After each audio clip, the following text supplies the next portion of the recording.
வணக்கம். நாகதாளி பழம் இலவசமாக கிடைக்கும் இயற்கையான பழங்கள், இலை வகைகளை அன்றாட உணவில் சேர்த்து ஆரோக்கியமாக நோயற்று வாழ்வோம். நாகதாளி பழம் அல்லது சப்பாத்தி கள்ளி பழம் பற்றி உங்களோடு இன்று நான். இத்தாவரம் வறண்ட நில பிரதேசத்தில் அதிகமாக வளரக்கூடியது ஆகும். இதன் இலைகள் உணவில் சேர்த்து கொள்ள முடியாது. ஆனால் இதன் பழங்கள் உட்கொள்ள முடியும். இது மருத்துவ குணம் கொண்டது.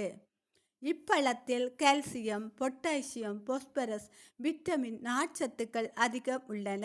இது ஒரு போஷாக்கான உணவு ஆகும்.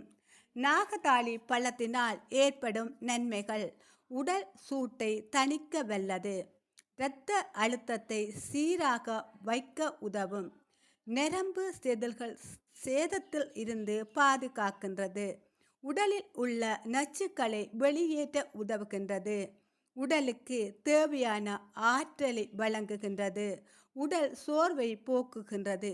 இப்பழத்தை உட்கொள்ளும் முறை: தோலில் வெளிப்பகுதியில் உள்ள முள்களை நீக்கி உள்ளே இருக்கும் சிவப்பு நிற தசைகளை உட்கொண்டு வளம் பெறுவோமாக.